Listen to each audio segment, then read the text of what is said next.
This tutorial is on making 3D content using a 3D AI.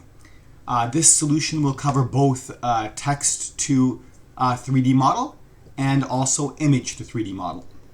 Now, there are many AI generators out there that will use text or images to create 3D models. Some of them are better than others.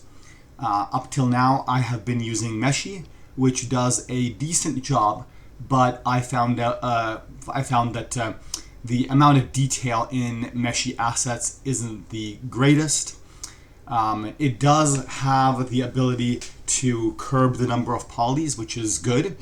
If you're bringing your asset into Tailspire, that's important.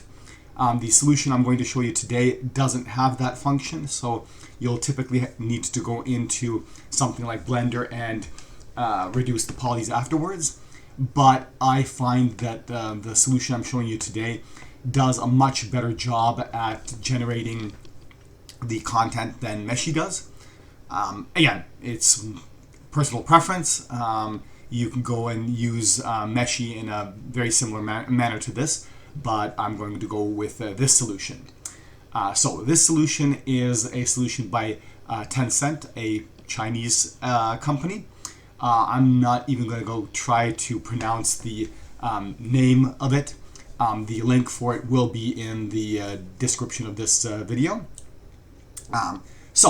When you use the link, you'll be taken to a website like this, and you will see that it is all in Chinese.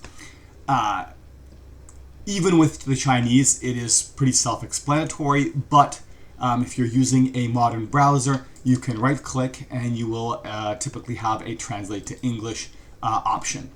It won't translate everything perfectly, but most of it will be translated in English enough for you to be able to use this. Now, this website is limited.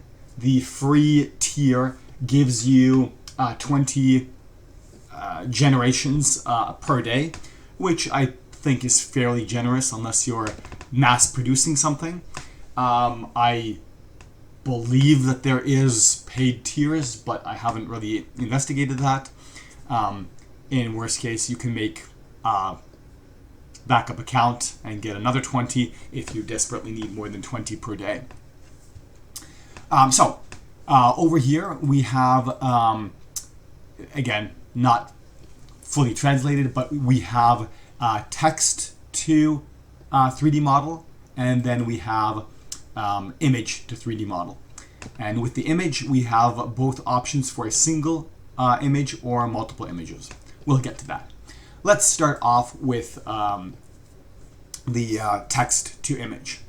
Now, personally, unless there's a reason you can't do it, I wouldn't use the text to image. The reason for that is, you can see over here, you're limited to 150 characters. So if you want to describe something in great detail, 150 characters is not a lot of text to describe something in. But if you just need a general something or other and don't need to specify the details, this might be sufficient. So let's write in here something like a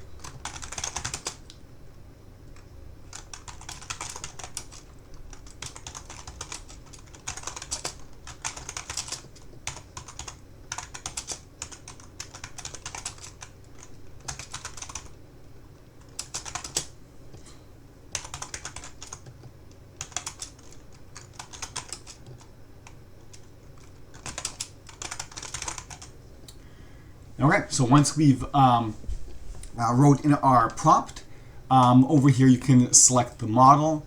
I would just keep that where it is. Generate PBR, I'd keep that on. And then you do have the selection of a few different styles. Not a large styles list. I usually keep it on general unless you're looking at specifically one of these other styles. And then we can hit generate now. Now, with this, because it is a free tier generation program, or at least it has a free tier, I do find that sometimes you might get an error message saying too many users are using it at the moment. But I found that when I got that error message, if I, within the same couple of minutes, just retried the request, I would get in. Maybe that will become worse when more and more people start using this, but for now, I didn't find it a huge problem. Okay, so now it's generating. It's going to generate 4 versions of the text that we put in there, and it will texture it all for us. You do not need to keep this open. As long as you're signed in, then it will remember the assets that you generated, so you could just close this up and come back. Depending again on how many people are connected, the generation time takes more or less. In any case, it's never kind of totally instant. So having this like on a fly in Tailspire or something like that, not really feasible. But you can see here it's claiming it's going to take about 7 minutes. You do need to sign up in order to use this, but you can sign up with an email. You don't need it does give an option to sign up with a phone number, but you don't need to provide that. You can use an email, and I believe, if I remember correctly, you can use any email, so you should be able to use a temporary email account if you need multiple generations.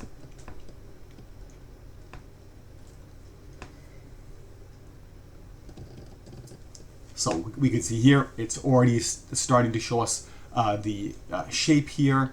It's still going into the texturing aspect of it. Looks like we've got 3 options here that did not come in full body. Probably should have specified that in the prompt. This is what I was getting at earlier, is that that 150 characters is not a lot of space to put in the detailed prompts you may want to use for generating these assets. Luckily, as we'll see in a moment, the image to 3D model does allow us to get around that. I will show you how to do that in a moment. So, I'm not going to make you guys wait here. I'm going to pause this video and be back when the generation is complete.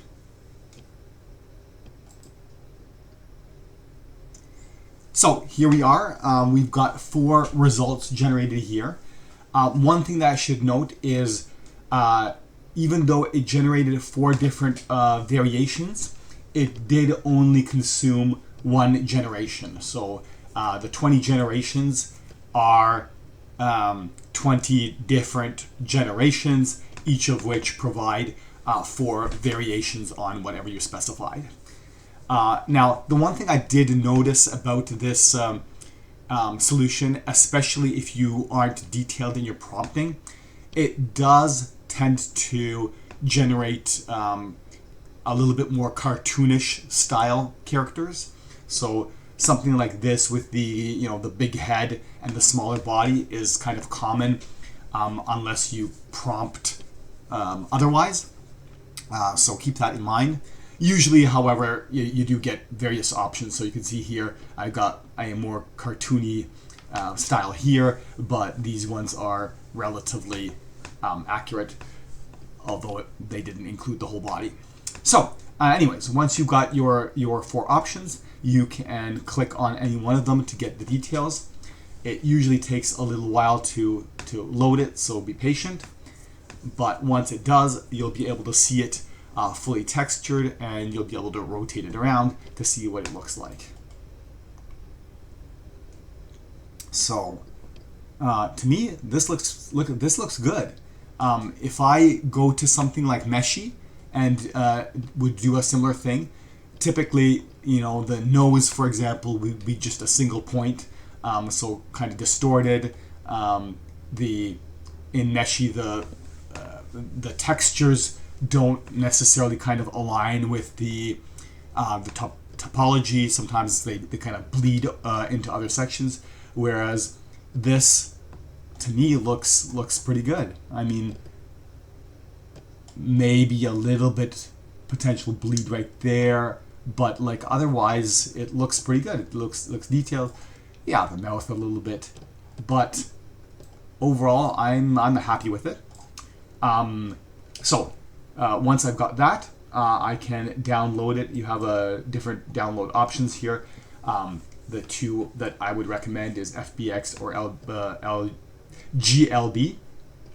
Both of those will have the texture nicely included, so you don't need to worry about that.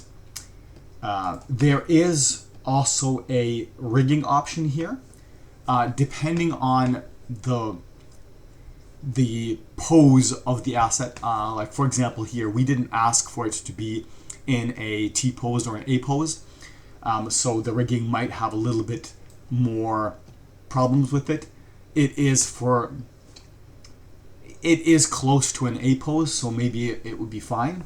But basically, the auto rigging here will attempt to add a armature and a rig to the asset so that you could potentially animate it afterwards if you desired. That's not required. If you don't care, if you're looking for just a static mini, then you can just hit your download. But if you want to try to rig it, you can hit the automatic bone binding. Let's give that a try and see if it succeeds here. So obviously, if your pose was not close to a T pose or an A pose, the rigging will probably fail because it's going to have difficulty finding where the various body parts are. So if you intend to use the asset with a rig and an armature, I highly recommend prompting for a T pose or an A pose, maybe even saying arms stretched out, so that it will generate the asset in that pose for the binding to hopefully succeed.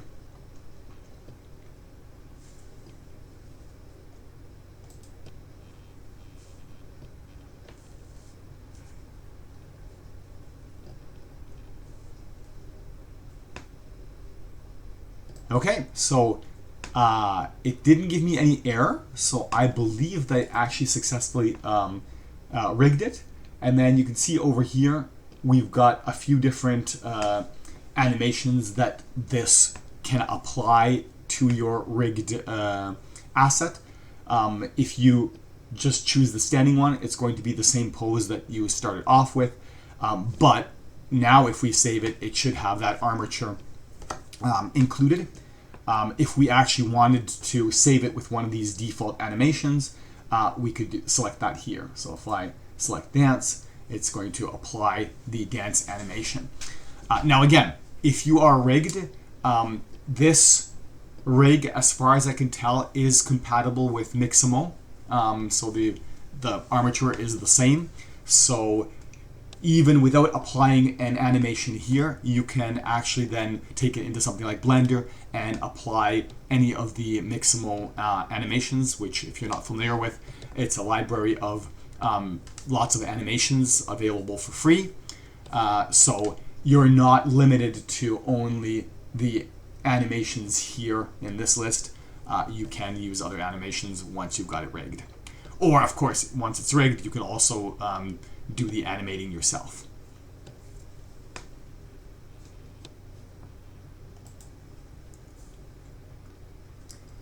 During all of these steps, usually you'll see the asset disappear for a little while when it's almost ready as it's loading it. So don't worry about that. If your asset disappears for a little while, just be patient and it will appear. So we can see here, now we've got our little android doing some kind of a wonderful dance. And we didn't need to do any animating ourselves. It's just applying one of those default animations to it. And as far as I can tell, it all looks good. It seemed to have rigged it quite well. We're not really getting overlap. We're not getting body parts going into other body parts. So, yeah. Okay. So that's step one. That's how we can generate from text a asset. Now, as I said, with 150 characters to describe your asset, that might not be enough. So how do we get around that? Well, we get around that by using the image. Here I can go back to any of the other assets and download those if I wanted to. You also have up here assets. That's a list of all the stuff that you've generated. So you can go back and access any of those if you need to. So again, if this 150 characters is not enough to describe your asset, if you want something more detailed, we can use the image to 3D model. So we have two options here. We have a single image or multiple images. For single image, you just give it a single image, typically something from the front, and it's going to try to extrapolate what those might look like from the side and the back to make your 3D model. If you want to get a little bit more specific, you can use the multi-image, which expects an image from the front, rear, left, and right. I believe that the little star means that front is required. You must have a front view, whereas the three other views are optional. So you could, for example, provide just a front view and a side view, or you could do a front view and a rear view, any combination thereof. Obviously, if you're just doing a front view, you probably better off using the single image. So, how does this help us? Well, instead of using this text to 3D model, what we can do is we can go to our favorite image generating software. There's lots of AI generators for still images, paid and free. So we can use that, prompt to make an image of whatever we need in great detail, and then use that over here. So again, we can prompt for a picture, a single picture. Let's go through that process. So if I go, I will go with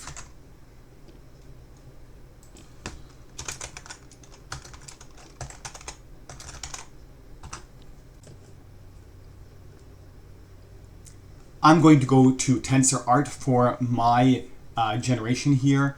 I'm using the free tier, so I've got a bunch of credits available each day, but you can use whatever image generator you want. There's plenty of AI generators out there, some with free tiers, some with paid tiers. Whatever you use is up to you.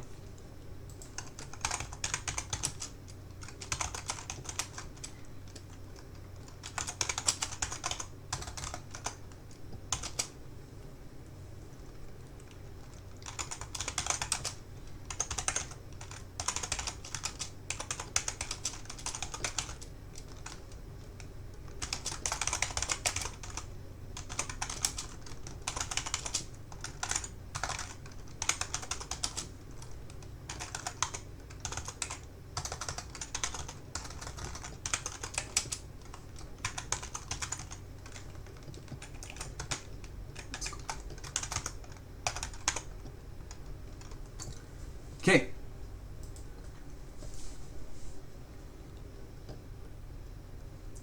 Let's see what we get here.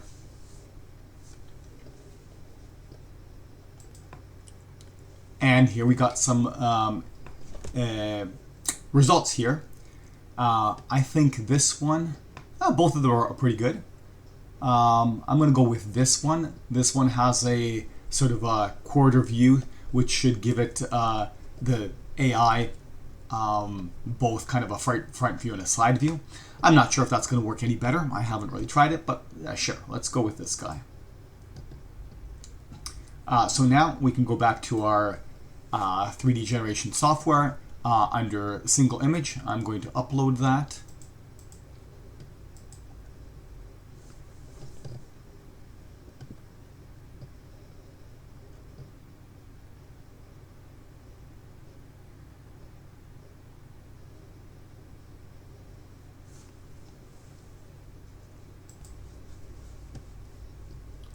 that took a moment. Not sure if it's because there's a lot of people connected, but it took a while to upload that image. But okay, so now we have our image uploaded. Again, I would leave the model the same, keep your PBR on, and let's hit generate. So with the image to 3D model, you do only get one result, not 4 like we did with the text to image. I mean, to a degree that makes sense. With the text to image, it's kind of vague, so it's giving you a few options, whereas with the image to model, you've told it kind of exactly what you're looking for. Yeah, okay, it needs to extrapolate, for example, the back, but for the most part, it's going to be the same, so you get only a single result. And again, you could try to retry the generation. I don't know if it's going to be different. Again, I would expect that since we're not seeing things like the back might get changed a little bit in each generation. So you can retry it, but again, that will use up one of your generations for the day. This again will get pretty good results. I was surprised at the results that we get. They looked pretty good to me, but again, you're giving it only one view, and it has to extrapolate what the other views look like. So in order to avoid that, if again we want to prompt for more details on, let's say, the back view, we can't do it with a single image. So that's where that multi-image solution will come into play, which we will discuss in a moment.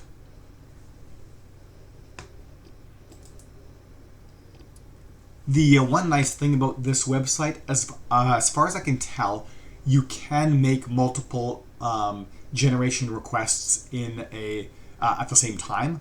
A lot of websites, especially on the free tier, don't allow concurrency, so you need to generate something, wait for it to finish, and then generate something else. This website doesn't seem to have that limit, so if I'm generating something like this, I can actually move away from this because it's going to get generated into my assets, and make a second request for something else, and maybe even a third request, and all of it will get generated. Once it's done, it gets placed in your assets, so you can then go back and retrieve it. So that's a bonus with this website. Meshi, for example, does not allow you to do that, as far as I recall. Okay, so it looks like our robot has finished loading, and there's our robot. Since we only had one choice, it immediately went and selected the one robot. And look at that. I mean, this looks pretty good to me. I mean, I'm not seeing a lot of texture bleed. The details look pretty good. I mean, we can, all of these features are actually in the mesh. They're not just texture details. So yeah, it looks pretty good to me. And once again, we didn't prompt for a pose, but our image happened to be in a pose. So the automatic binding should probably work.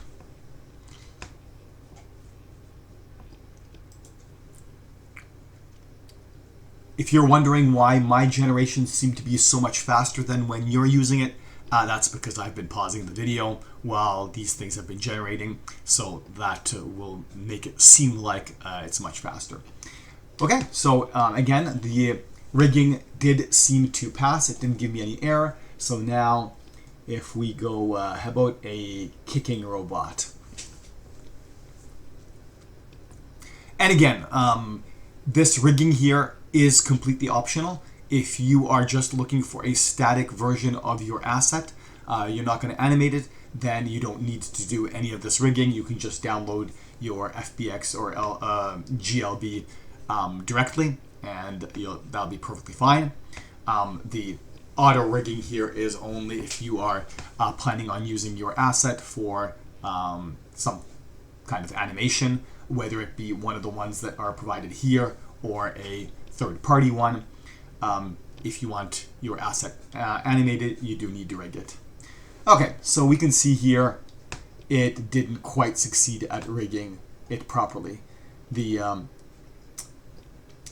arms were probably a little too close to something else, and now we're getting these kind of elastics or whatever part of the mesh didn't get caught up as part of the arms, so we're getting a little bit of distortion there. That's probably something you could go into Blender and fix. Just means that this area needs to be weight painted to the arm bone, but again, yeah, I mean, it's hit and miss. Sometimes it will do a good job, sometimes not. But anyways, now we can download our asset, and we have a lovely retro robot. Okay, so now, imagine though, we wanted something specific on the back of this robot. We don't currently have the ability to do that because we generated one image that had only the front and the side. It wasn't showing the back, so we would not have a way to prompt for something on the back. So we can again go back to our image generation, and I found this kind of a little bit hit and miss. Trying to get the image generator to give you a front view, a side view, and a back view seems to be hit and miss. You can see over here, I was trying to generate a soldier, and you can see in some cases, yeah, it gave me a front view and a side view. Here it gave me a front view and two side views. But a lot of times it'll do like this kind of quarter, not forward, not side view. So yeah, it kind of it's a little hit and miss. But the idea is that we prompt for a image that contains both a front view, a side view, and a back view. That way we can give it the details for what we want the front view, side view, and back view to look like. And then we're just going to break that into 3 or 4 different images and feed that into the 3D generator. So let me go male spy in a tuxedo.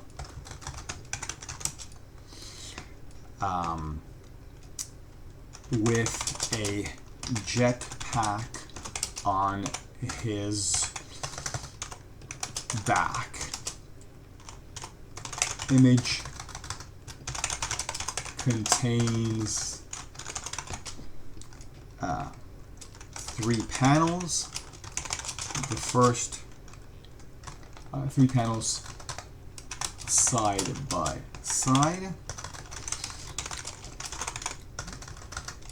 The first panel shows the spy from the front, directly looking at the camera. The second panel shows the spy from the side,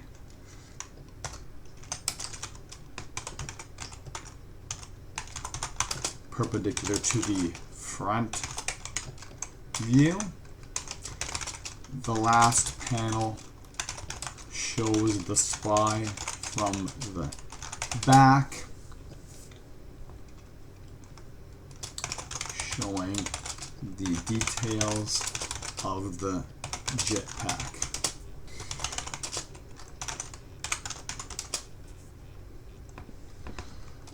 Something like that. So we'll see how that works. I'm going to generate and see if it will actually generate the front, side, and back view.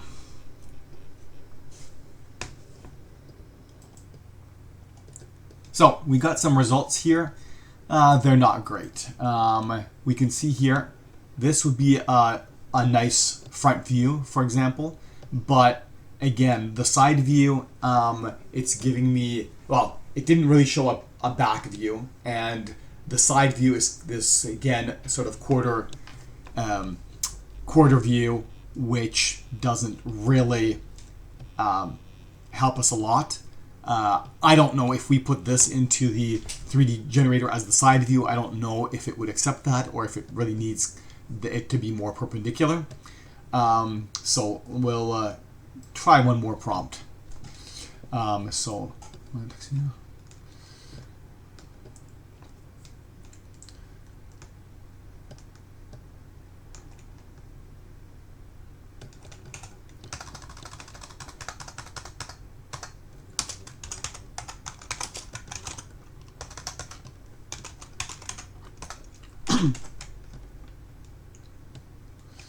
So image contains 3 panels side by side showing the spy in the same pose from 3 different views.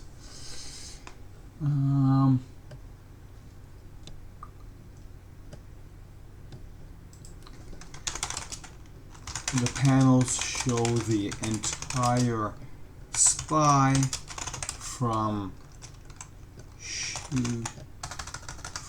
head to shoes. Okay, let's try that, see if that's any better. We obviously want something that's got the whole spy shown, not just part of the spy. And we're still trying to get a little bit better on the side and back view. I did actually create one asset where it gave me the side view and the front view, but not really the back view. And I just uploaded that image to ChatGPT and asked it to keep the existing views but expand the picture with one more panel showing the back view, and it actually did a decent attempt at generating that back view. So if you do a prompt like this and you're hard pressed to get one of the directions shown, you can also try using that method to get the missing views. So here we got some more results. This one here, I think this would kind of be good enough for the back. This would be good enough for the front. I think this is probably not a good side view. It's got way too much of an angle. But we could probably use these two and just go with like two views, or possibly we could use something like ChatGPT to generate that third view. I did generate in the meantime the same prompt with Kria, and we've got something like this or this, which seem much more. This one has a good back view and a front view. Again, the side view is not great. This probably, again, the side view could be more on the side, but yeah, so nothing's perfect, but you know what? I'm going to try this one right here. This, to me, is not really a good side view, but the back and front look pretty good. So let's see what the 3D generator takes. Like I said, if this is not a good enough side view that it can't handle it, we'll just try going with the front and back and see what that results. Okay, so I'm going to download this image, and then the 3D software does need each of these to be a separate image. So I'm going to go into my favorite Paint program. I use paint.net because it's pretty feature-filled and free. You go and use whatever you like.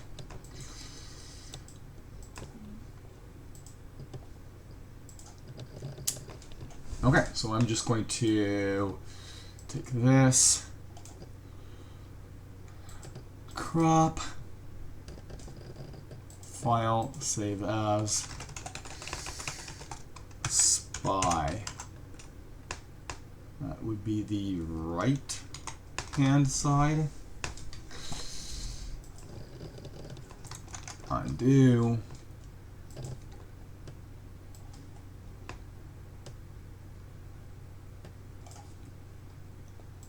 Image crop, file save as, front, and lastly, image crop, save as back, and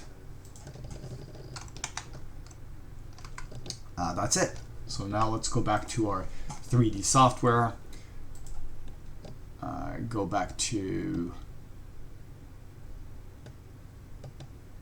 good question, how do you actually get, oh, garbage like that. Okay, we're going to go to multiple generation. We're going to go front view, select our SPY from the front.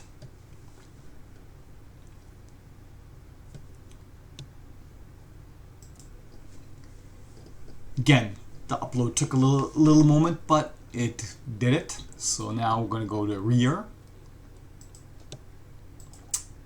I believe that while it's uploading, it's also analyzing to make sure that it's able to get the features. I've seen that when I've uploaded some of the...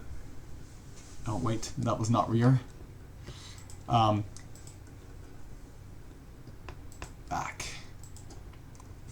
I've noticed that in some cases when I've uploaded a image, if it's not able to get the details, like if the background is busy, it fails right away.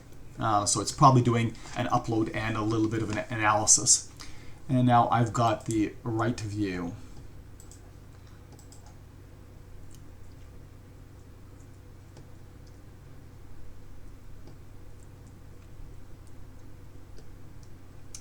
Now, in some cases, I've also seen it that when we generate something like this, you know, if later on it can't figure out things, sometimes the generation will fail, and then you just got to go and feed it different images or something like that.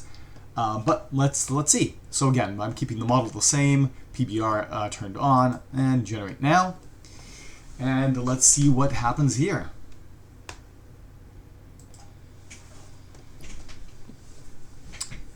Okay, let's see what we got here. Loading. Okay, so we got our agent, and yes, we've got a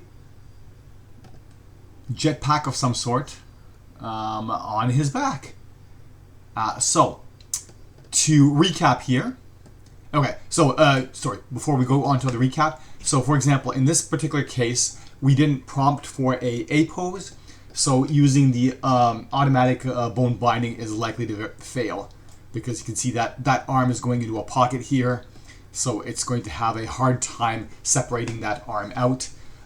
We don't have the corresponding hand because it's in the pocket, so this would not be an ideal asset for the automatic bone binding.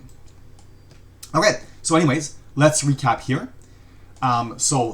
This 3D model generation AI seems to be pretty good. It does generate assets with a high poly count for that extra detail.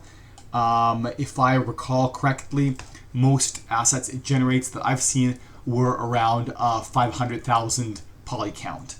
That does mean if you're taking it into a game that has a poly count limit, you will have to reduce that poly count first before using it. But it means that your assets have a lot more detail than some of the other software.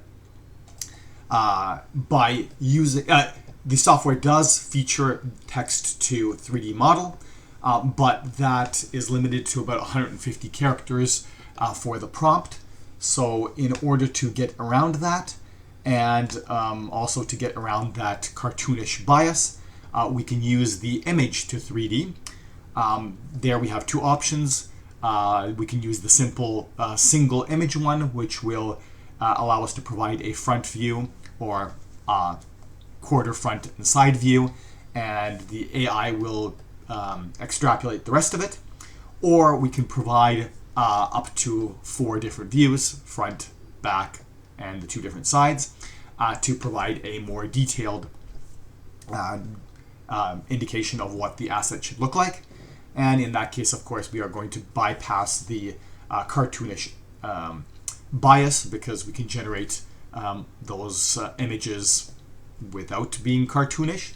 And also we can provide much more detail, because your image generator probably isn't going to be limited to 150 characters.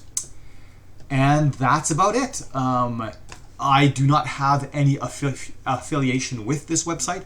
I just happen to have come across it and found that the results it generates seem to be very good, as opposed to some of the other AI generators. So I thought I'd share. And that's about it.